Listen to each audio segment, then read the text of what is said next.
Hello दोस्तों, कैसे हैं आप सब। उम्मीद करती हूँ आप सब स्वस्थ और अच्छे होंगे। दोस्तों, मैं हूँ साधना, आप हैं मैजिक विद लॉजिक पर। हाँ दोस्तों, हम सीख रहे हैं मोशन में हमने कुछ टॉपिक को कंप्लीट किया है, जैसे कि डिस्क्राइबिंग मोशन में हमने देखा कि motion is a change in a position of an object with respect to their surrounding and time. फिर हमने देखा कि मोशन के टाइप देखे कि यूनिफॉर्म मोशन होता है और नॉन यूनिफॉर्म मोशन होता है। यूनिफॉर्म मोशन कैसे इक्वल इंटरवल में और इक्वल डिस्टेंस ट्रैवल करता है। नॉन यूनिफॉर्म मोशन में हमने देखा कि कैसे इक्वल इंटरवल टाइम में non uniform motion different different distance को ट्रैवल करता है। हमने उनके ग्राफ को देख लिया, तो हम कुछ ग्राफ की इमेज उसकी आप बोलेंगे तो इसमें मेंशन कर देंगे। और हमने फिर उनमें और क्या देखा था, हमने टाइप देखे थे कि मोशन जो होते हैं वो कितने टाइप के होते हैं, जैसे कि linear motion, circular motion, rotatory motion and periodic motion.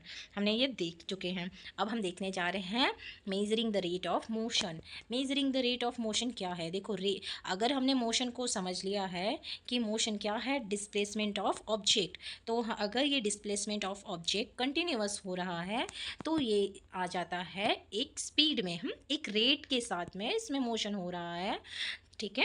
तो ये कंसिडर किया जाएगा स्पीड में। तो हम चलो ये देखते हैं कि हमारी एनसीईआरटी हमें क्या समझाना चाह रही है कि look at the situation given in figure. तो आपके पास जो आपकी बुक है, टेक्स्ट बुक है, उनके फिगर को ध्यान से देखना है। The bowling speed is 143 kilometre our in figure जो 8.2 है। व्हाट डज इट मीन्स, कि उसका मतलब क्या है, क्या होता है 143 किलोमीटर पर आवर, ये स्पीड है, क्या है। What do you understand from the sign board. हम जब कभी ट्रैवल कर रहे होते हैं, कहीं घूमने जा रहे होते हैं, पिकनिक जा रहे होते हैं या फिर हाईवे पे कहीं जा रहे होते हैं, तो हम देखते हैं बीच बीच में साइन बोर्ड लगा होता है कि 60 किलोमीटर पर आवर, 20 तो नहीं sorry 50 kilometre, 70 kilometre per our speed. वो स्पीड को वो डिनोट करता है कि आपका वो एरिया इतनी स्पीड के लिए फेवरेबल है, आप इतनी स्पीड से वहाँ पर चल सकते हो। डिफरेंट ऑब्जेक्ट में take different amount of time to cover a given distance, ठीक है। जो भी डिफरेंट डिफरेंट ऑब्जेक्ट होंगे वो डिफरेंट डिफरेंट टाइम लेंगे उसी डिस्टेंस को कवर करने के लिए।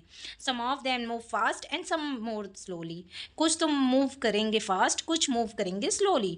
The rate at which object move can be different, और उनके मूव करने का जो रेट होगा वो भी वैरी करेगा डिफरेंट डिफरेंट ऑब्जेक्ट पे, डिफरेंट डिफरेंट स्पीड के बेस पे वो ट्रेवल करेगा। Different object can be move at the different rate. One of the way of measuring at the rate of motion of an object is to find out the distance travelled by the object in unit time. This quantity is refer to as a speed. अब हम देखते हैं कि ये एक measuring करने का तरीका है मोशन को, कि हर एक ऑब्जेक्ट क्या करता है, डिफरेंट डिफरेंट स्पीड से, डिफरेंट डिफरेंट रेट से मोशन कर रहा होता है, और वो डिफरेंट डिफरेंट डिस्टेंस को ट्रैवल कर रहा होता है। तो हमें इस डिफरेंट डिस्टेंस को डिफरेंट इंटरवल टाइम में जब ऑब्जेक्ट ट्रैवल कर रहा है तो उसे मेज़र करने के लिए एक फार्मूला की नीड थी।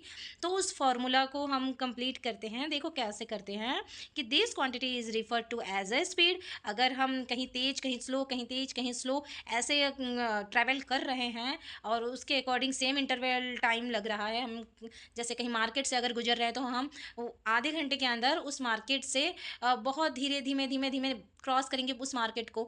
बट अगर हम वही रास्ता हाईवे का है या फिर हम किसी बहुत सुनसान रास्ते से, कहीं प्लेन रास्ते से हम गुजर रहे हैं, तो वही आधा घंटे में हम बहुत ज़्यादा डिस्टेंस ट्रैवल कर सकते हैं, ठीक है। तो हमारा टाइम वो हाफ एन आवर मार्केट में और वही हाफ एन आवर कहीं हाईवे पे, सेम टाइम में हमने डिस्टेंस डिफरेंट डिफरेंट ट्रैवल की। हम अगर सदर बाज़ार चले गए या फिर हम कहीं सरोजनी चले गए तो वहाँ कितना रश होता है, तो वहाँ अगर हमें ट्रैवल करना हो तो हमारी स्पीड ऑटोमेटिकली कम हो जाएगी। बट अगर हम इसी जगह पर किसी हाईवे पे चल रहे हैं या फिर किसी प्लेन रास्ते पे जॉगिंग जहाँ करते हैं मॉर्निंग में, वहाँ चल रहे हैं बिल्कुल प्लेन रास्ते पाथ पर, तो वहाँ क्या होगा, हमारी स्पीड अब ऑटोमेटिकली इंक्रीज हो जाएगी, क्योंकि हमें फ्री रास्ता, प्लेन रास्ता मिल रहा है, तो हमें कोई चीज़ें हर्डल नहीं करेंगी, है ना। The SI unit of speed is meter per second. This is represented by symbol meter second. देखो मीटर पर सेकेंड इसका SI यूनिट है, आपको ये याद रखना पड़ेगा, ठीक है। अब तक हमने मोशन को समझा है, उसके बाद हमने समझा कि जो उनकी स्पीड होती है वो हर जगह इक्वल नहीं होती है। अगर रेट ऑफ मोशन को ही हम स्पीड में कंसिडर करते हैं, अगर कोई चीज़ कंटिन्यू मोशन कर रही है, इट मीन्स उसका कोई ना कोई स्पीड है, कोई ना कोई उसकी रेट है। The other unit of speed include centimetre पर सेकेंड, अगर दूसरी यूनिट देखें तो क्या होगी, सेंटीमीटर पर सेकेंड होगी, एंड किलोमीटर पर आवर हो सकती है। ये इनकी स्पीड की एसआई यूनिट इन्होंने दे रखा है। फिर इन्होंने देखा है कि to specify the speed of an object we require only its magnitude. हमें अगर स्पीड को स्पेसिफाई करना है तो हम सिर्फ और सिर्फ मैग्नीट्यूड से भी स्पेसिफाई कर सकते हैं, है ना। हमें मैग्नीट्यूड की भी मैग्नीट्यूड ही सफिशियंट होगा। मैग्नीट्यूड क्या होता है, जैसे ये नंबर्स होते हैं ना, 25 किलोमीटर, 60 किलोमीटर, तो जो किलोमीटर लग रहा है ये तो यूनिट हो गया, और जो ये नंबर्स हैं ये होते हैं मैग्नीट्यूड। ठीक है, उम्मीद करती हूँ आप समझ पाए होंगे। The speed of an object need not be constant. जो स्पीड होता है किसी भी ऑब्जेक्ट का वो कभी भी कांस्टेंट नहीं होता। ये नॉर्मल आप ही समझ लो, अगर आप कहीं भी जा रहे हैं तो बाहर भी, घर के बाहर भी निकल रहे हैं तो कई बार ऐसे होता है कोई हमें रास्ते में मिल जाता है, फिर हम कुछ दूर चलते हैं, फिर कोई रास्ते में मिल जाता है, तो हमारी भी स्पीड नॉर्मल भी कांस्टेंट नहीं होती है। In most case object will be a non uniform motion. ये तो हम 90% तक करते रहते हैं, इवन 95% तक नॉन यूनिफॉर्म मोशन ही कर रहे होते हैं, है ना। नॉन यूनिफॉर्म मोशन में क्या आ जाता है कि हम निकलते तो हैं किसी स्पीड से, बट आगे जाते जाते हमारी स्पीड चेंज हो जाती है, हमारा मोशन चेंज हो जाता है ना। The average speed of object is obtain by dividing the total distance travelled by the total time. अब देखो ये इसका इंपॉर्टेंट टर्म है कि जो एवरेज स्पीड है of object is dividing the total distance of total time, है ना। तो इसे समझना है आपको कि ये फॉर्मूला अच्छे से याद रखना है, इस पर बहुत सारे न्यूमेरिकल करने हैं, इनकी प्रैक्टिस करनी है तुमको, कि average speed is equal to total distance travelled by total time second. ठीक है, यहाँ पर देखो नीचे आ जाओ, क्या हो गया। ठीक है, if an object travel an a distant s, इसे एस से डिनोट करते हैं डिस्टेंस को हम, in a time t, then its speed v is. अब तुम इसे v समझो या म्यू समझो, ये आप पे डिपेंड करता है, क्योंकि टाइम टाइम पे आपको इस चीज़ से थोड़ी सी प्रॉब्लम हो सकती है, बट इट्स ओके क्योंकि यहाँ पर देखो आप इनिशियल स्टेट में भी वेलोसिटी में ये v इसी तरह से दिखाया जाएगा, है ना। तो वहाँ कन्फ्यूज़न हो सकता है आपको कि एवरेज स्पीड का v है या ये वेलोसिटी, क्योंकि ये वेलोसिटी स्पीड ही आगे जाके वेलोसिटी में कंसिडर किया जाएगा। ठीक है, तो ये v is equal to s upon t है। Let us understand this by an example. A car travel a distance of 100 kilometre in hour, its average speed is 50 kilometre per hour. The car might not have travelled at 50 kilometre per hour all the time. ये अगर 100 kilometre distance 2 घंटे में जा रही है कोई car, तो उसने अपनी एवरेज स्पीड 50 किलोमीटर रख रखा है, बट ऐसा ज़रूरी नहीं है कि वो अपनी डेस्टिनेशन तक 50 किलोमीटर पर आवर की स्पीड से ही जाएगा। अगर उसे कहीं रास्ते में ट्रैफिक मिल गई, कहीं रास्ते में कोई प्रॉब्लम हो गया, तो वो कम भी कर सकता है और ज़्यादा भी कर सकता है। Sometime it have travelled faster and sometime slower then this. ठीक है, फिर देखो यहाँ पर इन्होंने दे रखा है एक एग्जाम्पल, आपको ये भी देखना है कि an object travel 16 metre in 4 second and then another 16 metre in 2 second, what is the average speed of the object. अब देखना है कि हमें क्या पूछा है, कि हमें पूछा है what is the average speed of the object. अब यहाँ पर टोटल क्या क्या दिया हुआ है, हमें गिवन क्या है, 16 मीटर और 16 मीटर। तो हमने टोटल डिस्टेंस ट्रेवल्ड किया 16 प्लस 16 32 मीटर। फिर हमें क्या दिया हुआ है, 4 सेकेंड लगा पहले, बाद में हमें 2 सेकेंड लगा, तो टोटल टाइम हमें कितना लगा, 6 सेकेंड का लगा। ठीक है, तो हमने अब क्या किया, यहाँ पर हमने क्या किया कि total speed by total speed is equal to total distance travelled by total time taken. यहाँ पर हमने टोटल जो भी डिस्टेंस हमारा निकला टोटल टाइम के साथ डिवाइड किया, और हमारा यहाँ आंसर आ गया 5.33 मीटर पर सेकेंड। ठीक है, अब ये स्पीड, अब तक हमने देखा कि जो हमारी एवरेज स्पीड थी वो डिफरेंट डिफरेंट जगह पर डिफरेंट थी। तो अब हम देखते हैं कि स्पीड विद डायरेक्शन, अब ये स्पीड डायरेक्शन के साथ ऐड हो जाती है तो क्या होता है। The rate of motion of an object can be more comprehensive if we specify its direction of motion along with its speed. अगर हम रेट ऑफ मोशन किसी के समझना चाहें तो उसको और अच्छे से स्पेसिफाई करता है कि जो स्पीड के साथ साथ में डायरेक्शन ऐड हो जाता है। The quantity that specify both this aspect is called velocity. जो क्वांटिटी स्पीड और स्पीड और डायरेक्शन दोनों को क्वालिफाई करती हो वो वेलोसिटी कहलाएगी, ठीक है।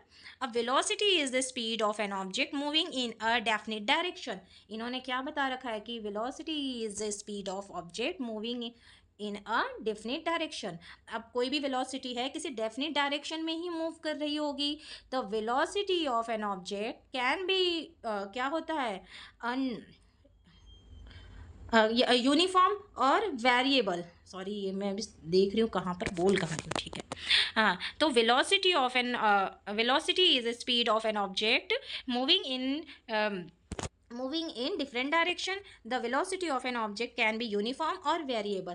ये यूनिफॉर्म भी हो सकती है और ये वेरिएबल भी हो सकती है। It can be change by changing the object speed.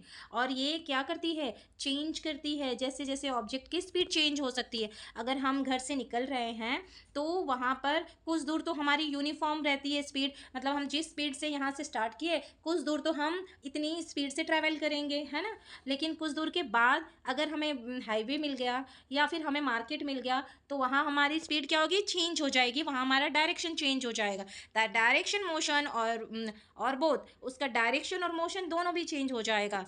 What when an object is moving along a straight line at variable speed, we can express the magnitude of its rate of motion in term of average velocity। अब average velocity के term में हम magnitude जो होता है variable distance के जो variable magnitude हैं उनको पूरे को एक साथ लेकर कंसिडर करते हैं। It is calculated in a same way as we calculate average speed. जैसे हमने एवरेज स्पीड को कैलकुलेट किया था सेम उसी तरीके से हमें एवरेज वेलोसिटी को भी कैलकुलेट करना है, क्योंकि ना हमारी स्पीड इक्वल थी सारे जगह, ना ही हमारी एवरेज वेलोसिटी इक्वल है। वेलोसिटी भी हमारी डिफरेंट डिफरेंट है डिफरेंट डिफरेंट स्टेज में, और एवरेज स्पीड भी हमारी डिफरेंट डिफरेंट थी, तभी तो हमने एवरेज निकाला था। मैथ्स में आपने एवरेज समझा होगा ना कि अगर चलो ठीक है, मैथ्स को छोड़ देते हैं। In case the velocity of the object is changing eight uniform rate. हाँ, अगर यूनिफॉर्म रेट में कोई वेलोसिटी कोई ऑब्जेक्ट मूव कर रहा है तो then average velocity given by the arithmetic means of initial velocity and final velocity for a given period of time. अब यहाँ पर अगर कोई यूनिफॉर्म मोशन कर रहा है ऑब्जेक्ट तो वहाँ पर भी जो एवरेज वेलोसिटी होगी अरिथमेटिक मीन्स के हिसाब से वो इनिशियल वेलोसिटी डिफरेंट होगी और फाइनल वेलोसिटी डिफरेंट होगी। यहाँ पर समझना है दोस्तों कि जब हम कहीं ऑफिस के लिए, घर से ऑफिस के लिए निकल रहे होते हैं, तो जब हम गली से बाहर निकल रहे होते हैं और सड़क तक कुछ दूर चलते हैं तब हमारे गाड़ी की जो एवरेज वेलोसिटी होती है वो डिफरेंट होती है, और ये इनिशियल वेलोसिटी में कंसिडर किया जाएगा, क्योंकि स्पीड वेलोसिटी तो कभी भी रेस्ट पे नहीं होगी, वेलोसिटी तो इनिशियल और फाइनल में ही कंसिडर की जाती है। तो जब हम अपने घर से सड़क तक ट्रैवल करके जा रहे हैं गली से, तब तो हमारी इनिशियल वेलोसिटी डिफरेंट होगी, लेकिन जैसे ही हमने सड़क पर आराम से गाड़ी को चलाना स्टार्ट कर दिया तो वहाँ हमारी गाड़ी स्पीड ले लेती है और वो प्लस डायरेक्शन के साथ होती है, तो वो फाइनल वेलोसिटी में आ जाती है। हम कुछ दूर इस initial velocity plus final velocity same लेकर चलते हैं तो वहाँ क्या होता है, यू से हम इनिशियल वेलोसिटी को कंसिडर करते हैं, दिमाग करते हैं, और वी से हम फाइनल वेलोसिटी को करते हैं। तो आपको स्पीड में और वेलोसिटी में कन्फ्यूज़ नहीं होना है, आपको क्वेश्चन पढ़ना है, क्वेश्चन के अकॉर्डिंग देखना है कि हमें वेलोसिटी पूछ रखी है या फिर हमें स्पीड पूछ रखा है। अगर स्पीड पूछ रखा है तो आपका इक्वेशन डिफरेंट होगा, अगर स्पीड पूछ रखा है तो डिस्टेंस अपॉन टाइम हो जाएगा, वेलोसिटी पूछ रखी है तो डिस्टेंस को कैसे करना है, इनिशियल जो डिस्टेंस होगा और फाइनल जो डिस्टेंस होगा दोनों का एवरेज लेना है, बाय 2 कर देना है, ठीक है। और जो वेलोसिटी ये होती है उसकी एसआई यूनिट किस में की जाती है, मीटर पर सेकेंड में की जाती है, ठीक है। तो आपको वेलोसिटी की ऐसा यूनिट मीटर पर सेकंड याद रखना है। अब यहाँ पर इसके एग्जांपल देख लेते हैं एक दो हम। देखो यहाँ पर एग्जांपल दे रखा है इन्होंने कि the odometer of car read 2000 kilometre at the start of a trip and 2400 kilometre at the end of the trip. If the trip took 8 hour, calculate the average speed of the car in kilometre per hour and metre per second. ये दोनों में निकालना है, एक में नहीं निकालना है, ठीक है। क्या करना है, किलोमीटर पर आवर में भी देना है, मीटर पर सेकंड में भी देना है। तो यहाँ सोल्यूशन देखो, distance cover by car, total distance हमने देखा तो पहले तो 2000 था, फिर 2400 था, तो हमने टोटल डिस्टेंस में से क्या किया, 24 किलोमीटर में से 2000 माइनस किया, 400 किलोमीटर में मिल गया कि उन्होंने टोटल ट्रैवल कितना किया डिस्टेंस 400 किलोमीटर, अब हमने टाइम कितना लिया है ये ट्रैवल करने में, तो हमने 8 आवर का टाइम लिया है ना? 8 आवर का टाइम लिया है। तो एवरेज पहले हमें क्या करना है, एवरेज स्पीड निकालना है कार का ना। पहले क्वेश्चन को देखो, हमें क्या कैलकुलेट करने बोला है, एवरेज स्पीड बोला है कार का, किलोमीटर पर आवर में पहले हमें निकालना है। तो हमने क्या किया कि average speed is equal to total distance upon total time. 400 हमने ट्रैवल किया है, टाइम 8 आवर का लगा है। तो हमने ये निकाला किसमें, हमने निकाला इससे किलोमीटर में, है ना, किलोमीटर पर आवर में निकाल दिया। अब हमें क्वेश्चन में बोला है मीटर पर सेकंड में, तो यहाँ पर हमें इसे मीटर पर सेकंड में कन्वर्ट करना पड़ेगा। मीटर पर सेकंड में निकालने के लिए हमें क्या करना होगा कि जो हमारा किलोमीटर पर आवर में आंसर आया है, इससे किलोमीटर को मीटर में लाने के लिए क्या करना है, 1000 मीटर 1 किलोमीटर में हो, और 1 आवर में 360 पर सेकंड लगते हैं, है ना, 3600 सेकंड लगते हैं।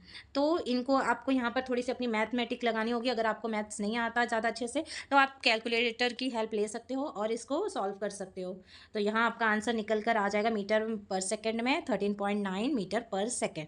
ठीक है, और यहाँ पर दे रखा है, हाँ, यहाँ एक क्वेश्चन और दे रखा है कि Usha swim in a 90 metre long pool, she cover 80 metre in 1 minute by swimming from one end to another end and back along the same straight path. Find the average speed and average velocity. अब इन्होंने क्या कर दिया कि average speed भी बोला निकालने और एवरेज वेलोसिटी भी बोल दी है उषा के निकालने। तो पहले हमें गिवन क्या क्या है वो देख लो। हमें गिवन है कि 90 मीटर लॉन्ग पूल है, ठीक है। तो हमने ये यहाँ पर गिवन है 80 मीटर, ये तो पूल का साइज़ दिया है, तो ये हमारे किसी काम का है नहीं। 80 मीटर दे रखा है, ये हमारे काम की चीज़ है। और टाइम क्या दिया है, टाइम यहाँ पर 80 मीटर इन अ मिनट, मतलब यहाँ पर हमें 1 मिनट दिया है ना। 1 मिनट में 180 मीटर वो क्या करती है, कवर करती है।